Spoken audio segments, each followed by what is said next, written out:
Hello friends and welcome to commerce world. This is our new video on sale of good act. ये हमारा first part रहेगा, इसके बाद 2-3 part इसके और आएंगे।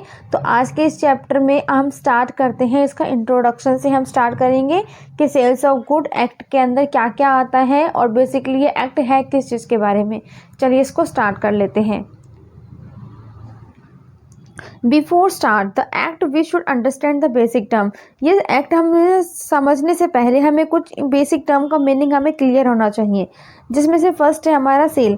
तो सेल बेसिकली क्या होता है? सेल जैसे कि आप मार्केट में जाते हो, वहाँ पे एक सेलर होता है, एक बायर होता है। जब उन दोनों आपस में कोई प्रोसेस जो करते हैं, मीन्स एक बंदा उसको सेल कर रहा होता है और दूसरा उसको परचेज कर रहा होता है, तो वही सेल होता है। ठीक है, अब बात करते हैं एग्रीमेंट टू सेल का क्या मतलब होता है। मतलब कि कोई ऐसा एग्रीमेंट हम कर रहे हैं कि फ्यूचर में हम सेल उसको करेंगे। ठीक है, तो वो एग्रीमेंट टू सेल होता है। फिर बायर जो गुड्स को परचेज करता है वो बायर होता है, और जो उसको सेल करता है वो सेलर होता है। अंडरस्टैंड। नेक्स्ट टर्म है इसके अंदर डिलीवरी। डिलीवरी मीन्स क्या होता है? जब भी आप अपने गुड्स को परचेज करते हैं, एक उसको सेंड करता है। जब वो उसको सेंड करता है, the voluntary transfer of right of possession from one person to another. तो जब एक person, the voluntary transfer of right of possession from one person to another is called delivery, तो वो उसको क्या बोलते हैं? डिलीवरी बोलते हैं। All right.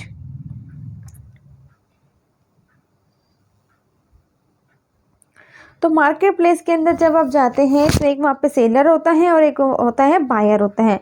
अंडरस्टैंड। अब आगे चलते हैं। Document of title. Next important term है हमारी डॉक्यूमेंट ऑफ टाइटल। मतलब जो भी हम गुड्स को सेल कर रहे हैं या परचेज कर रहे हैं, उसका टाइटल क्या है? तो document of title to goods include any bill of lading, document warrant, warehouse keeping certificate and warrant to or the order for delivery of goods or any other document used in the ordinary course of business as proof of possession or control of goods। मतलब जब भी आप अपने goods को cell कर रहे हैं तो गुड्स के ऊपर जो लेबल लगा होता है ना कि वो गुड्स है किसकी, वो गुड्स कहाँ से आई है और किसके पास वो जा रही है, किसने उसको परचेज किया है, किसने उसको सेल करा है, वगैरह वगैरह, वो कितने की है, कितने आइटम उसके अंदर इंक्लूड है, उसकी एमआरपी क्या है, वो डिस्काउंट पे सेल हुई है या किस तरह की वो गुड्स है, पेरिसेबल गुड्स हैं या नेचर क्या है गुड्स का। तो जो ये सब चीज़ें जो उसके ऊपर लिखी होती है ना, उसको ही हम बोलते हैं document of title to goods. Understand. इसको हम थोड़ा सा और इसमें से पढ़ लेते हैं। A document of title to goods may be described as document used as a proof of possession। मतलब एक प्रूफ होता है कि ये पोसेशन आपने करा है। अंडरस्टैंड। ऑथोराइज्ड पर्सन उसके ऊपर लिखा होता है कि वो एंडोर्स की है डिलीवरी को, उसकी डिलीवरी कहाँ से आई है और उसको कौन उसको प्रोसेस करने वाला है। तो सब कुछ जो उसके ऊपर लिखा होता है उसको ही हम बोलते हैं डॉक्यूमेंट ऑफ टाइटल। और ये आपका इंपॉर्टेंट टर्म है, ये आपका 2 मार्क्स में पूछा जा सकता है। All right. नेक्स्ट पॉइंट है हमारे पास में इंसॉल्वेंट। आपने अपने 12th क्लास के अंदर इन डिसोल्यूशन का चैप्टर किया था, तो डिसोल्यूशन के चैप्टर के अंदर एक वर्ड आता था आपका, कौन सा आता था? इंसॉल्वेंट। जब पार्टनर आपका 2 या 3 पार्टनर्स होते थे, उसमें से कोई 2 पार्टनर इंसॉल्वेंट हो जाता था या फिर कोई 1 पार्टनर ही इंसॉल्वेंट हो जाता था, तो ये इंसॉल्वेंट का क्या मीनिंग होता है? एग्जाम्पल के लिए, एक person who is not in condition to repay his loan at time. कौन से टाइम पर? जब उसे मांगा जाएगा पैसा, वो उस कंडीशन में ना हो कि वो उसको रीपे कर पाए, तो वो पर्सन उस टाइम पर कहलाता है इंसॉल्वेंट। अंडरस्टैंड।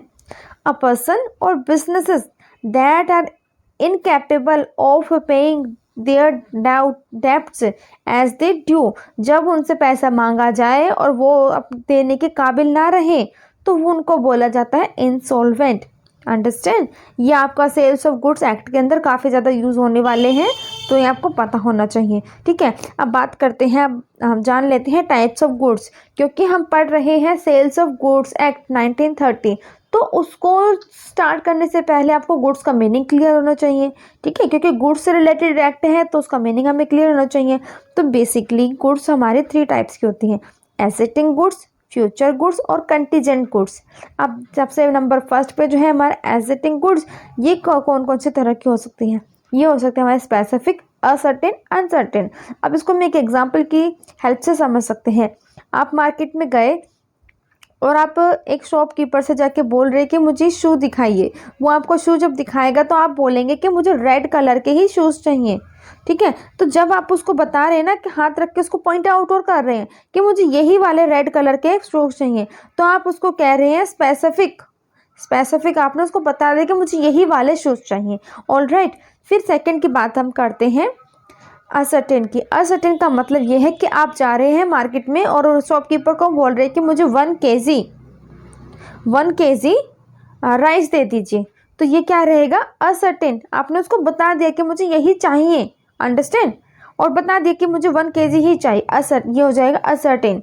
फिर बात करते हैं अनसर्टेन की, जिसके बारे में आप बता नहीं पा रहे उसको जस्ट ये बोल दिया कि मुझे एक मैगी का पैकेट दे दीजिए, तो वो कोई सी भी मैगी, क्योंकि मैगी के पैकेट उसके पास हो सकता है 10 15 20 पड़े हों, तो उसमें से कोई भी एक उठा के आपको दे रहा है, तो वो क्या हो जाएगा? असर्टेन।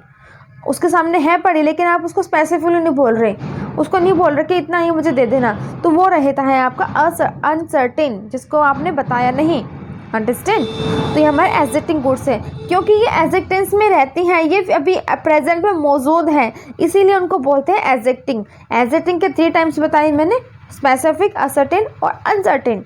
ऑलराइट, अब बात करते हैं सेकंड की, फ्यूचर गुड्स। फ्यूचर गुड्स का मतलब ये है कि आपने किसी को पहले से बोल दिया कि मुझे ऑर्डर दे के, जब आप कोई चीज़ अपने बनवाते हैं, आप फर्नीचर की मार्केट शॉप पे गए और बोला कि मुझे कुछ इस तरह का आप मुझे एक बेड प्रिपेयर करके दीजिए, उसको अलग अलग डिज़ाइन उसने आपने बताया कि इस डिज़ाइन का मुझे चाहिए, मुझे यहाँ से ऐसा लगवाना है, ऐसे करवाना है, ठीक है, तो वो क्या रहता है? Future goods. Okay, third point की बात करते हैं कंटीजेंट गुड। कंटीजेंट गुड्स कौन सी होती है कि इफ़ मैं रेस जीत जाऊं, इफ़ मैं पास हो जाऊं एग्ज़ाम के अंदर, तो मुझे ये वाले गुड्स आप डिलीवर कर देना।